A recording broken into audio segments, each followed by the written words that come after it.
Wunderbar, einen wunderschönen guten Abend, meine Damen und meine Herren. Sie sind wieder an der richtigen Stelle. Es ist 19 Uhr, es ist Dienstagabend und Sie sind in unseren entsprechenden Wohnzimmern.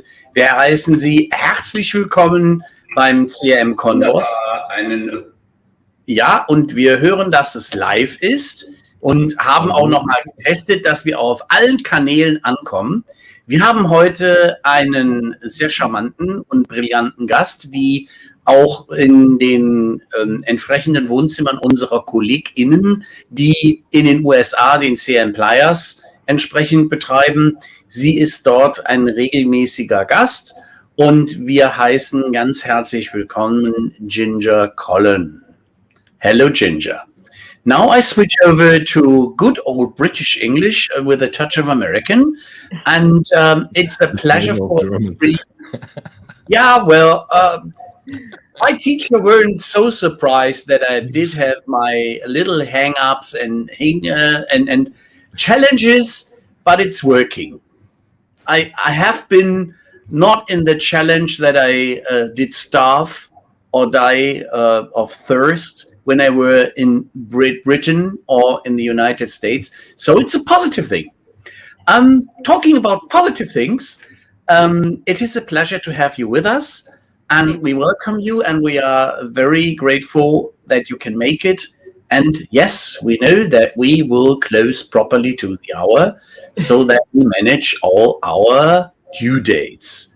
So let's get it rolling. You did have several roles so far. Can you tell us a bit to the audience what you did do before you had your move to an interesting company we talk also a bit about? Okay. What is your background? So I have been covering marketing primarily and a very close second, customer experience, and then sales over the course of my entire career, so about 30 years. Editor-in-chief of Direct Marketing News, of CRM Magazine, of One-to-One Media.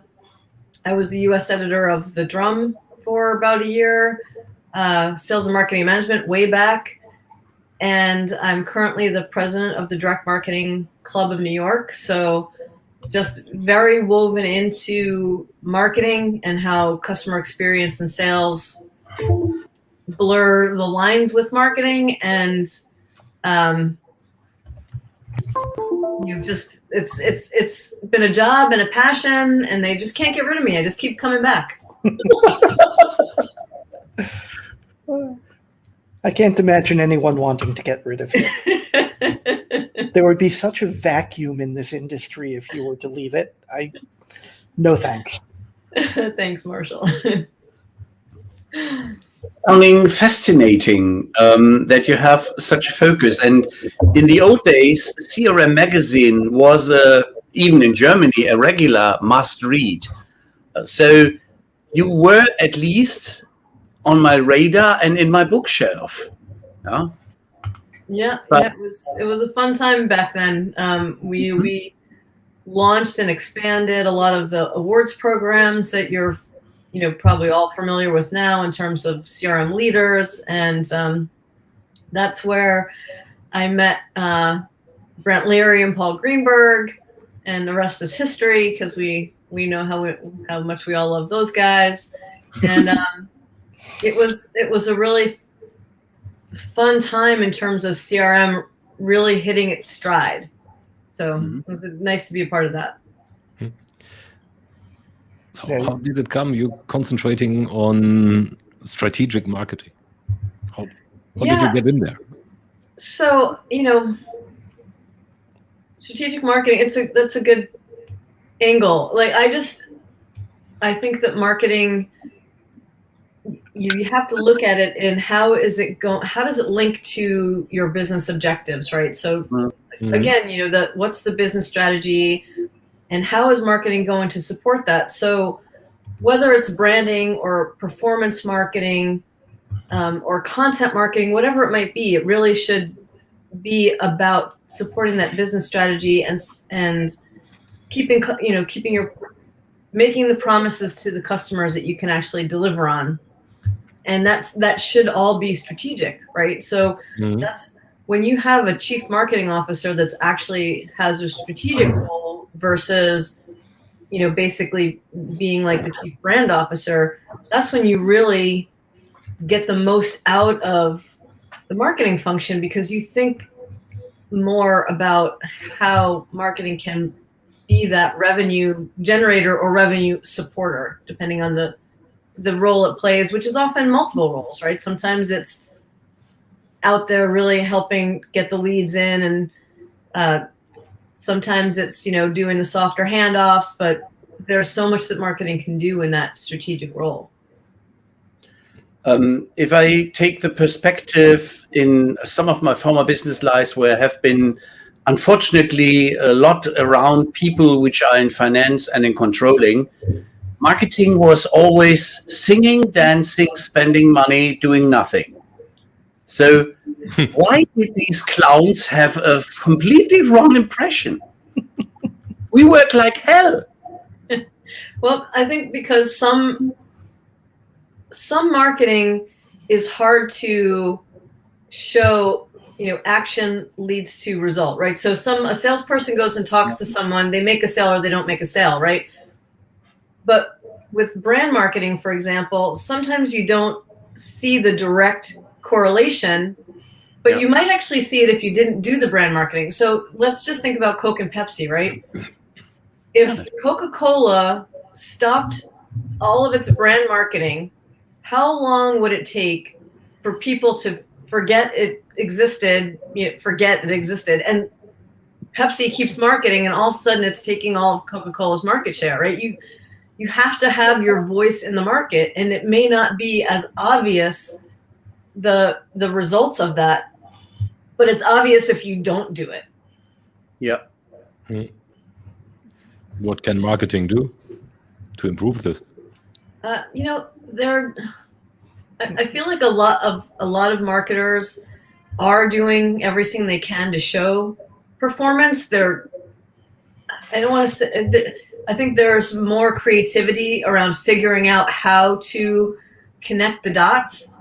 So, it's attribution, right? It's a huge challenge, but I think marketers are constantly trying to figure out how to do attribution the right way, how they can link, on and offline marketing campaigns with the results, how they, connect that when it's B2B and when it's B2C rather is a little bit different. But I think that they're trying to put in more measures, whether it's, sometimes they're softer, like engagement type measures, and sometimes they're more direct actual numbers, like here's X number of leads that we've put into the pipeline.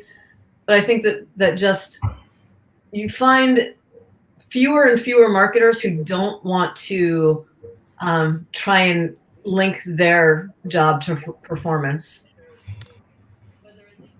Well, now that the ability is there to link the job to performance, now that there is accountability connection, how has that changed the marketer's job? That is a good question. Oops. I think that a lot of marketing has been so performance marketing. They've been measuring as much as they could for as long as you can look back to performance marketing, direct marketing, whatever you want to call it, right? So that's always been the case. And brand marketing is doing more and more to tie their messaging to some kind of performance engagement metrics, various metrics. So how does it change your job as a marketer? I think it makes you maybe a little bit more data oriented than you were. You probably were data oriented to some degree, even if you're, more on the creative side, you still have, maybe you were data informed. But I think if you don't necessarily need to be a data scientist, but you need to be able to have a conversation with your analysts and your data scientists about, what the data means and how you can use that to inform your next decisions. And not just the numbers, but also the other types of, like if you're tracking, say for example, customers' behaviors online, and that's a great piece of data that you can then put back into your future decisions. So just being more data oriented than they perhaps were in the past, even if maybe it's 1%, maybe it's 10%, depending on what your role was, prior. Right. So actually having some sense of the customer journey could be part of it. Having a sense of numbers a little bit more rigorous than big plus good, big minus bad. And I think understanding the customer journey big and understand the customer journeys within that has become more and more important as customer experience takes a greater seat at the table, because customer expectations have, keep going up, right? So because, and I know you've all heard this before, right? You're not comparing a company to its own past performance. I mean, you might be, but you're probably also comparing it to the best performance period or the best performance in that category. So there's a constant pressure to deliver this better customer experience. So as a marketer, you really need to understand the customer journey big and the customer journeys that make up that bigger journey, and how it helps simplify or complicate the purchase, the experience as a customer. Is it easy to do business with you, or is it not? I like that. I want to get back to something you just mentioned a couple of minutes ago, which was Coke versus Pepsi, just because it was a good example. I formulated the question, and now it's a little bit nebulous in my head.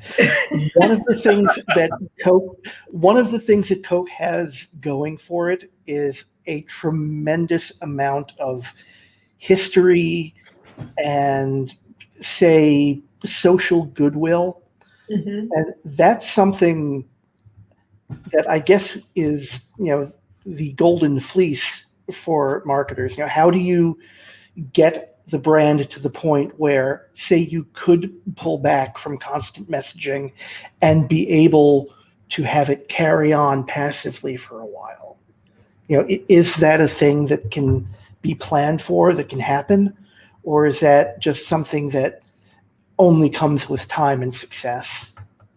I mean, it's something that you can try. Whether it works or not is whether you're a brand that customers connect to on an emotional level, right? So, I mean, are you Harley Davidson and people are tattooing your brand on their body because they love you so much, or are you, some other brand that could also be motorcycles that someone would buy a different one as soon as there was a speedier model or a cooler looking model or what have you, right? So, and it's not easy to build that kind of loyalty. It takes a lot of time. It takes a lot of, building the community and nurturing the relationships and delivering on your promises, So if you're going to go into that, you have to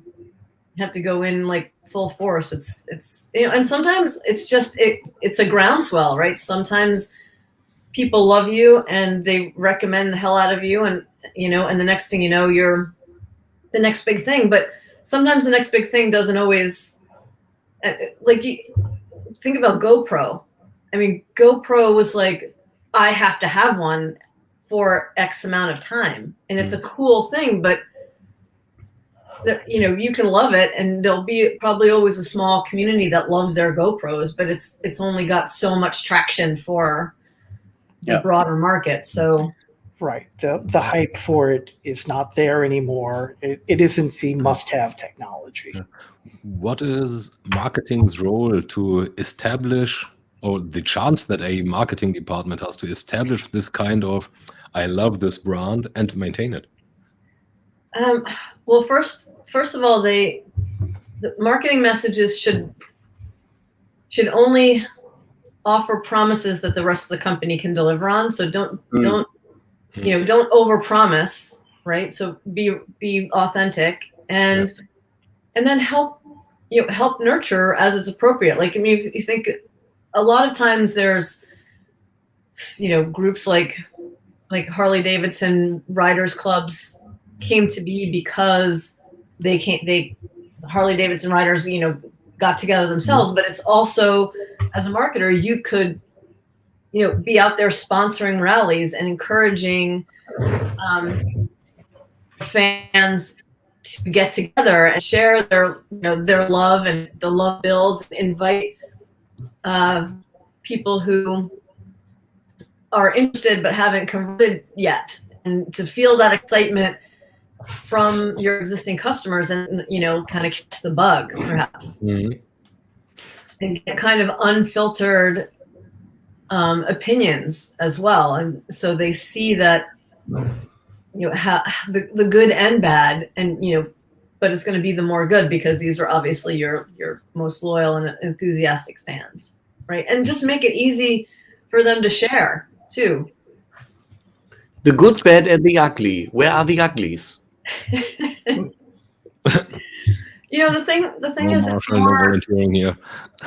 It's when you look at reviews, I don't know if you're like this, but when I look at reviews before I purchase something, I'm expecting to see someone say, this was good, but like, even if everyone else loves it, it's just unlikely that 100% of everybody loves every single thing about a something, right? It's more honest if there are people who are like, well, it's good, or it wasn't for me at all, I appreciate in doing these researches and reading that stuff,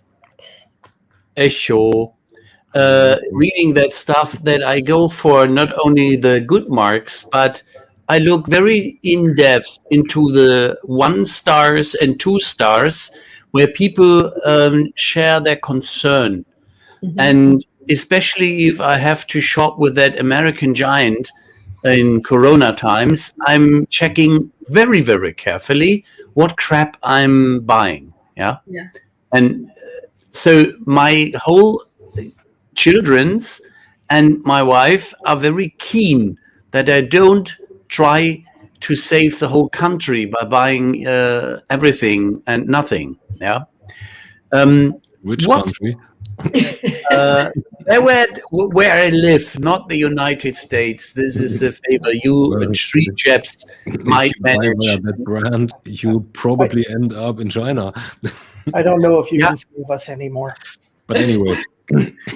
The aspect is that when you see into brands, to come back to that, a lot of stuff is co-production, and the voice of the customer, which is sharing his experience to the benefit of others, is, to me, one of the most important things in marketing. And I want to know this. I want to monitor.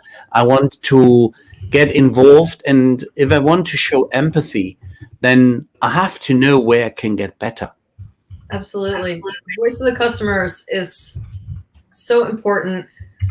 I think there are still some companies that don't love to hear customer feedback, and some that ask questions, and as a customer you wonder if it's just going into a black hole. I think that when you should be gathering customer feedback from where it's available online, right? So either your online community, if you have one, or on social media. Definitely listen in to the conversations and hear what people are saying. But to have a formal voice of the customer program that also make sure you're sharing what you learn internally, right? So who else in the organization needs to know what you've learned, positive and negative? I know companies that have a program where, whatever it is, say every Monday or every morning, or it depends on the company, they send out a note to the employees of, here are the customer comments of the day. And sometimes they're cheerleading kind of comments, and sometimes they're misses. And it allows people to know the sentiment, but then also the companies that do voice of the customer the best have a process for this. This is how we need to escalate this thing because there's a bigger issue behind it, right? And we need to take care of that issue before it comes an even bigger problem, right? And then just making sure that the feedback actually gets to whoever, R&D or finance or shipping or whatever the department is. There's some kind of bigger underlying issue, not just one person being annoyed. Mm-hmm. Right. Authenticity is a good point. So what we see more and more is, well, formats like these, that people talk freely, unscriptedly. I repeat, unscriptedly. Yeah. For everybody who doesn't believe it, about a brand or a topic together with the brand and the topic. So in how far do you think is this, from a brand perspective, a risk or a chance? For the brand, of course. So do you mean if everyone, all the employees talk unscripted about their company? Employees employees talk with customers. Oh, just consider a panel, a free talking panel that doesn't have, well, the rules are, be honest. That's the only rule. Yeah. So it's free fire questions, and there will be an answer. I think if you are training your employees well on the messaging of a company and what it stands for and what it's capable of, then you should be able to be comfortable letting your employees just have conversations. I remember, this is years ago now. I'm pretty sure when I was still at CRM magazine, and Salesforce was small and in growth mode, and they used to host cocktail parties all the time with customers and prospects and employees, and, a mix of salespeople, product people, whatever. And it was just like, you just ask anyone in this room any question and it's all good. And any company should be able to do that, but it takes the internal, training to make sure that everyone understands what's the most important things about the company. And I remember when I was at 1-to-1, we had an awards program, and through that I met a few people at, I want to say it was GE, and you could have taken the heads and switched them in the body. They all said the same. And I don't. It's not that they're like drinking the Kool-Aid. I mean, they were so well immersed in what the company stood for and what their value was to customers that you could talk to any one of them, and they would say it pretty much in the same way, because they all not only were understood it, but really believed it wholeheartedly. That's why, and they loved working there, and they loved being a part of that, and it came through. It's a bit what you describe right now is what if we are thousands of kilometers away from each other, that we shared in the Zoho experience exactly that brand spirit for the people which are enjoying the services and benefits, and also the employees which are very committed. And the setup with the cocktails is still something which is working in Switzerland. They call it apéro, and it is simply get people together to speak freely. And what I hate most in my role as an analyst was when I was talking to Salesforce, Microsoft, or SAP, they were always around with their watchdogs, I called them. Wagner Ekstrom or God knows what. You couldn't talk freely. You couldn't ask the right questions. You had everything to send in advance. And I said, hey, guys, either you are knowledgeable and you believe that it's true what you say, or just leave me alone. Rude German, but very focused. and either I get an interview and I can talk freely. Last time with Salesforce, this was nonsense. This was stupid blah blah. I couldn't ask for facts and figures which were not published yet. And I said, guys, I'm not from the newspaper. I'm not writing bullshit. I make my own opinion about things and consult my mandates and my customers. Yeah. And it's so tough. And being in the Direct Marketing Association in Germany and having their role for ages, I thought, hey, what is honesty worth any time, any longer? Yeah. I think one of the challenges is once you are a large public company, I think you become more guarded about what you say, and when you say it, because you have more concerns about making sure that you're within what you're allowed to say, based on the laws and the regulations and things like that. So I think that certain conversations become tougher because of that. So if it's a general, what does your brand stand for kind of a conversation, yeah, anyone should be able to have that. But when it's comes down to, predictions and maybe product roadmap and what have you, I feel like those kind of things probably need to be more guarded as a result of them watching out to make sure that they're following their ethical guidelines and rules that they need to stay within. So. But one of the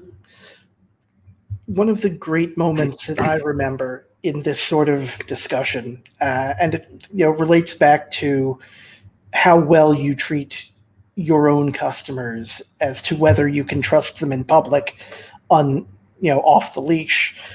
This would have been a couple of years after you had left CRM and I was working with David.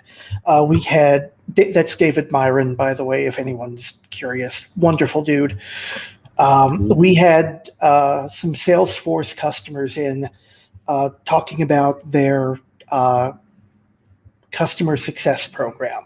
So there were a couple of Salesforce employees there and the customers. And apparently they hadn't prepared anything, because there was one customer who was pretty happy, one who gave a fairly honest but kind of negative view of how they had been treated as a customer, and one that said, well, yeah, I know they have a success program, but they haven't done anything for me. And you just saw the looks on the Salesforce people's faces freeze in that smile of, oh God, we're all going to get fired now, aren't we? face. And it really does speak to that if you are treating your people right, if you are sticking to your company's ethics, you shouldn't have too much to worry about. An honest discussion of what you're doing right and what you're doing wrong isn't going to hurt you. But if you're putting on a face that says we're doing great things for our people and your people don't think that, well, they're going to pull the rug out from under you. Yeah. It was a wonderful day, but I felt very bad for those people. Yeah. Well, I think, as long as you're open and honest, and you're also trying, like, if, I think you're not going to satisfy 100% of the customers 100% of the time. But if you're constantly trying to get better and improve, and you are listening, you need to get some kudos for that, right? Yeah, I mean, it's okay to let negative information out, in my opinion, as an analyst who has never been responsible for the bottom line of anything in his life. I say that, yes, if there's negative, you can talk about it. If it's something that you are working on and trying to fix, you focus on that and say, here's something we did wrong. Here's how we're going to make it better. Yeah. And it's also important to understand the context, right? Because just think about back in the early days of CRM, you'll all appreciate this, when Gartner was, and some of the other analyst firms were basically saying, like, CRM, this is just a bust. It's a failure. And it's like, no, what was a failure was that people were like trying to plug it in and turn it on, and all of a sudden it was going to change their lives. And you have to have the strategy, right? And then you put the technology in place to support the strategy and all the other things, right? The buy-in, yada, yada, right? So an outrageous thought. Right. And so the problem wasn't the technology itself. I mean, maybe it wasn't perfect, but it was all the other things that weren't happening, all the change management and the preparation. And that like hasn't gone away. But the point of all that was sometimes when you hear the story of someone who's not having a success, why aren't they having a success? Are they not getting the support? Or are there some internal issues, or is it both? Like, you have to understand that too.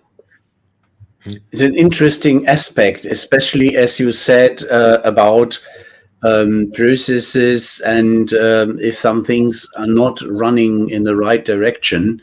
There was a famous, still in some reputation, very well known member of the board, the CEO of Telefonica these days, who said, if you take an analog shitty process and digitalize it, it's getting a shitty digital process. There is nothing changing. So if you take it from analog to digital, there is no science, there is no magic fairy tale, and whoop, everything's good. Right. Think, first, then act. Exactly.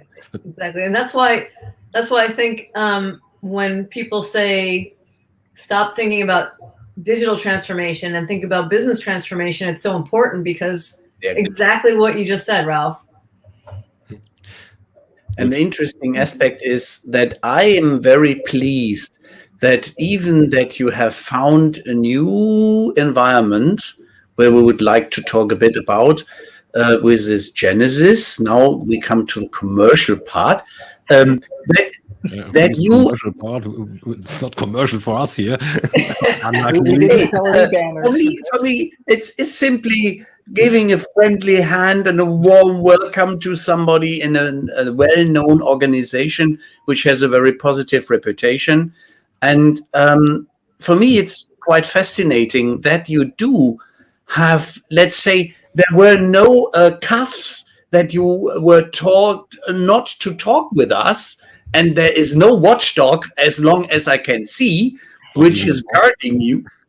Huh? Not even a boss. No, got the okay. Here I am. Yeah, I found this fantastic. Yeah, and this is the way how you convince people which are not yet your customers and those which are your customers that they have made the right choice. Yeah. Mm-hmm. Yeah. So easy. But just already having hit Genesis now. Now that we get a highly interesting job title. So in my blunt German English, or make it Kiwi English as well a little, what the heck does a thought leadership director do? I mean, you can't direct thought leadership. I direct thought leadership. No, so basically, so my role is taking research-led insight. I don't know why I'm having such a problem saying research right now. You moved away from the analyst side, so. and out to the market to share with our customers and prospects, to basically evangelize customer experience and all of the value and the importance of that. And so we've got some great content in the works, talking about things that we feel our various audiences should know more about right now, and then also what they should be keeping an eye out for in the future, keeping that forward-looking. So the leader of our team, Janelle Deacon, really one of the things that I like about what she says about what our team does is that we're generous with our knowledge and experience, and want to share it out to the market, and also generous with what we learn, because we want to share what we know with others as well. And I love that because I have always, throughout my career as a business journalist, one of the things I loved about my job was helping marketers and customer experience managers do their job better, be, potentially more successful, help their company grow. And, to get to do that here is, it's great. I'm very excited about it. And, all of the knowledge that we can bring out into the market. So did that answer? Did I give enough detail on what I actually do? Do I get taste? Do I get the feeling that you are in a team of think tanking people, such as you collect information, you put your own content and your thoughts about it, and deliver it as a sharing is caring attitude to the audience? A little bit. So, my role will be more think about the Wizard of Oz. I'm more the man behind the curtain. Okay. But yeah, so we will do our own primary research. We will talk to our internal experts. We'll talk to our customers who have expertise in certain areas because of what their role what insights we include will depend on the report, the size of the report, the scope, the topic, and then we'll pull those things together and share it out into the market. In some cases, it will be a global report because Genesis is a global company. In some cases, we'll be looking at a specific region or a specific industry, and it all depends on what fits and what makes sense for that particular topic. Do you have any examples of the research that you might be doing? Just topics, for instance. If you're going to be competing with us, I would like to know where we have to fight. Well, we just last Monday, the 15th, we released. I'm just flipping because the title of this report does not want to stay in my head for some reason, so I was just flipping to it. The Human Connections in Crisis, and it's basically looking at how people have been managing through the COVID pandemic, and interestingly, how companies can use empathy to help their customers through when they do contact them. And I love that because people actually do look to brands they love for support. You've seen that a lot, over the past couple of years with more and more people expecting that the brands they care about, because they feel that they share values, to step up into the conversations that are being had about political and social topics.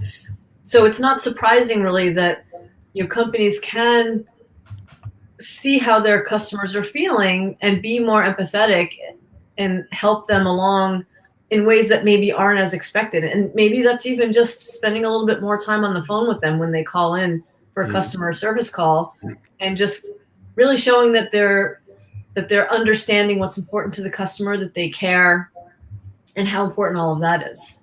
Yeah, that is a wonderful subject. I'm going to have to make sure I get a look at that. When we think about the brands that we really care about, that we hold on to, it's not because they gave us a great deal or we got a pair of shoes that fit wonderfully. It's because they helped us out of a jam, or they were there for us when we needed them, or they started doing something out in the world that we agree with and believe in. Mm-hmm. Yeah. And if you've got numbers on that to back it up, wow. Mm-hmm. I want to see this study. Well, the study is more about, there's a little bit about the industries that people felt they're more connected to, but most of the study was about the people, the human aspect.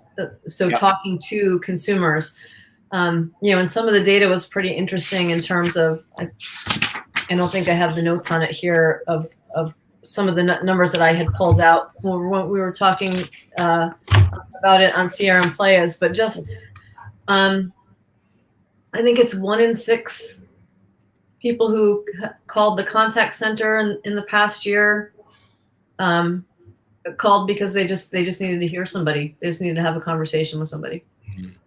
I believe Oh that, my and it goodness. still fits. Yeah. And this is very valuable to know. And people are not only feeling like encaged, but it is that if they are not in a, let's say, in a marriage or in a depth relationship, it's somehow strange, and you are separated all over nations in a family. Then you have only the telecommunications and the net, if it's existing, and if it's working, and time management is a critical aspect.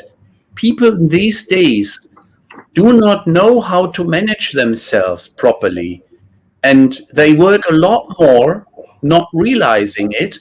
And another topic you are very keen of is that the work-life balance is a very important topic to yourself as a human being, as a female, and especially in the attitude that one could have or should have the proper mindset in being so, let's say, alert for its own being, for his body, for his mind, and to keep sane.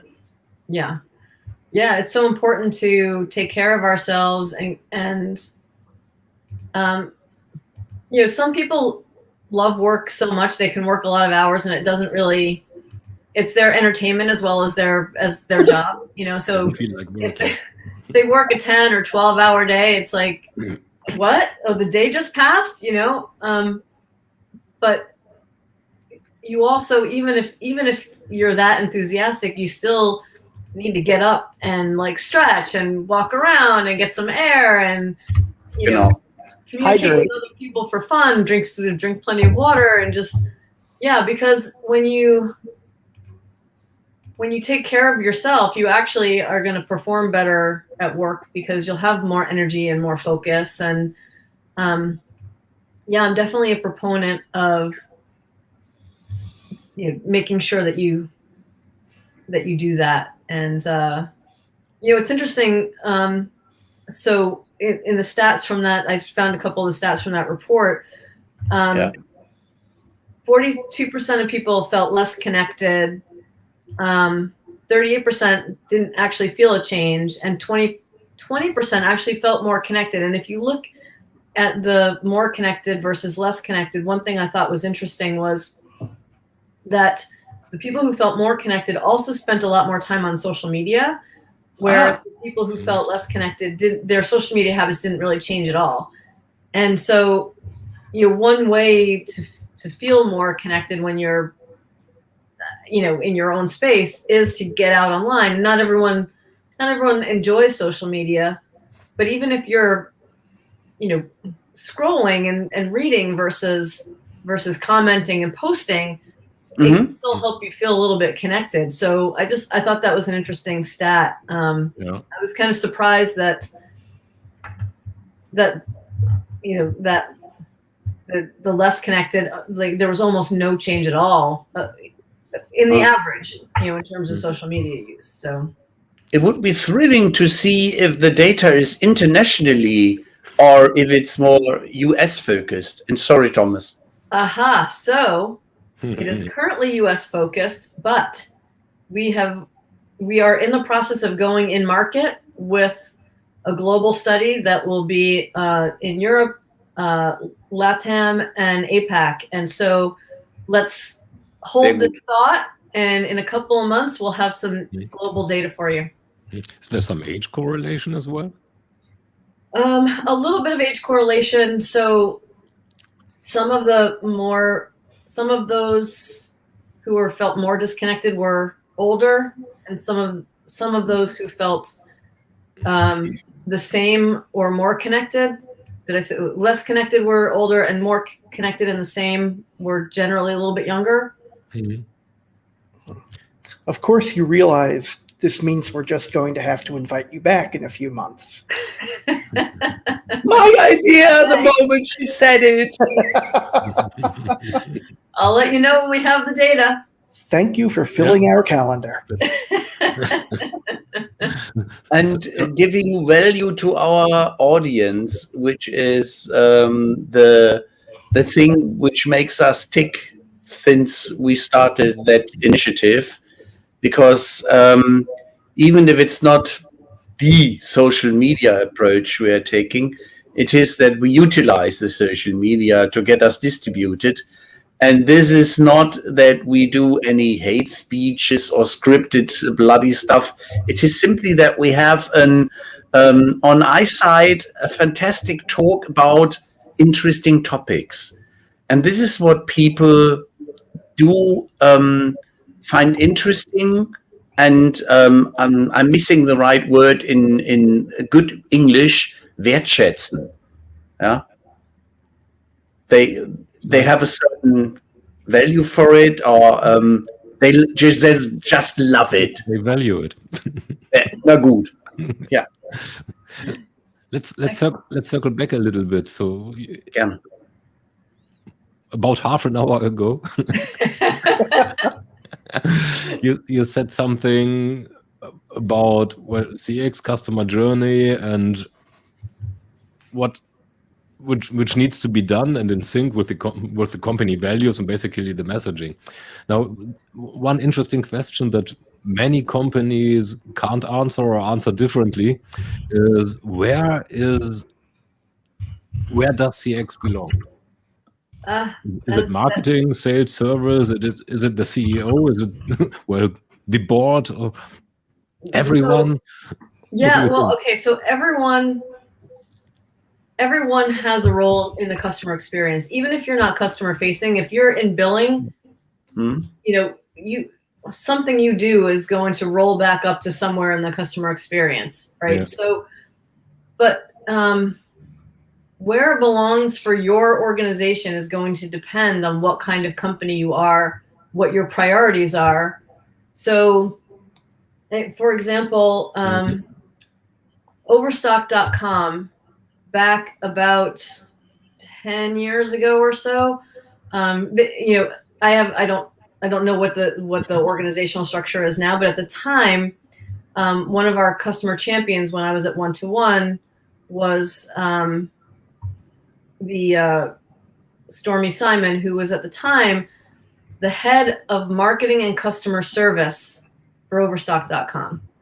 Mm-hmm. So for them, customer experience basically fell under her purview and it was a marketing and service together, right? Yep. So that's one organization. Another organization, now this is really going back in time.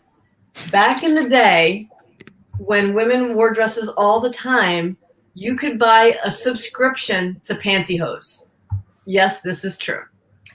And one of the companies that offered a subscription to pantyhose, sales and customer service were one organization, because if you were calling for service, you were probably calling to buy something, or you could be upsold or whatever. Mm-hmm. Customer experience fell under those two groups because they were linked most closely to what was happening. So if customer experience is going to be really super strategic, it should come from the C-level and be embedded throughout the organization how it's most appropriate, but in other cases it might be more, depending on where you are in your customer experience maturity, it's probably going to start with marketing or customer service, and then as you become more mature in terms of customer experience, it'll kind of weave itself into other parts of the organization until it's just table stakes of how your business operates. The customer always has a seat at the table in whatever meeting you're having. Does that answer the question? I feel like I went off rambling a little bit. Well, that's what we are all about here. Sounds good to me. It did. Not that I don't love, I kind of love talking about customer experience, so I can go on. Yeah, it shows. Please do go on. C-level is generally appreciated, but does it need an own job? The CX manager, CXO, chief experience officer, or Yeah. something. In some cases, you know, depending on the kind of company, where you know, maybe a consumer products organization doesn't need a chief customer experience officer. You know, maybe they've got someone in marketing or someone in customer service who can oversee the customer experience and make sure it weaves into the other parts of the organization. You know, but if your company is like experiences, if you're Nordstrom, or if you're, you know, Marriott, or if your business is the experience that customers are having like all the time, you should probably have a CXO, you know, who's making sure, and you know, even if their job is like herding cats, right, and making sure that everyone in the organization is thinking about the customer. So I feel like when you look at companies that have won awards for customer experience from Forrester or from Temkin Group, they generally have someone who's leading, whose job it is to lead customer experience for the organization.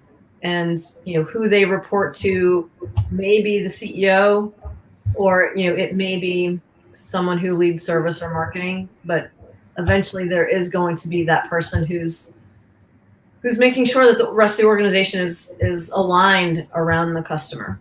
What would be the relation of the role of a chief experience officer to a kind of a chief data officer, or well, the CDO thing that came up a while ago, or chief customer officer, chief revenue officer? Yeah. Is it parts of the same role, or should that be distributed amongst? I would think that the chief customer officer and the chief experience officer are the same person with a different title. Like, I think the role would be the same. Yeah. The chief data officer or the chief analytics officer, I think, should be informing the other C levels of this, you know, the stories that the data is telling. So if I'm the chief analytics officer or the chief data officer, what am I learning that the chief customer officer needs to know about how customers are experiencing the company? Are there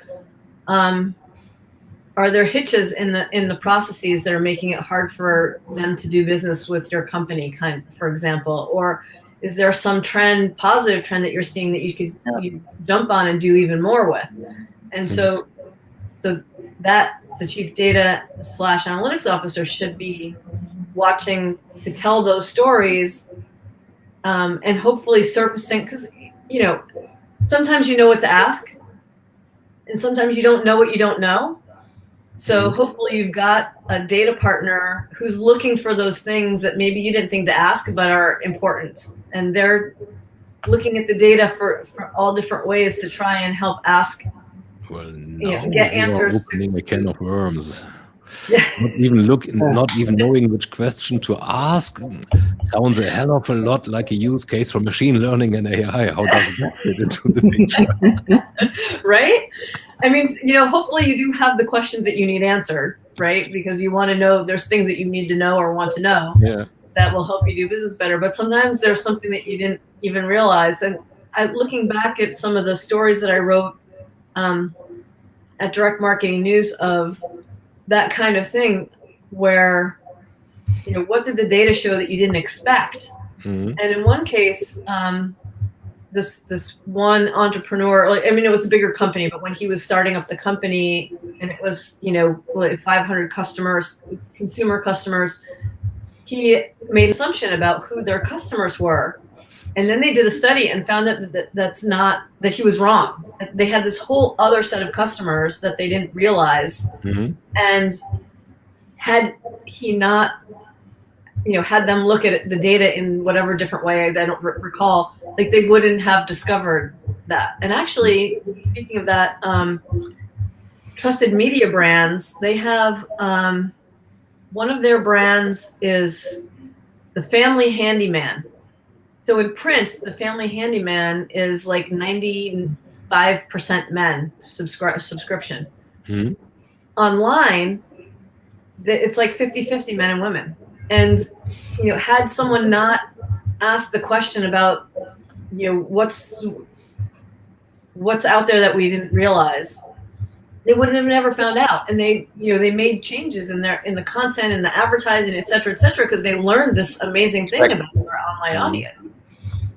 I just recall a recent study for one of the beverage producers from Austria, which is very famous and has the first letter R and the second letter B.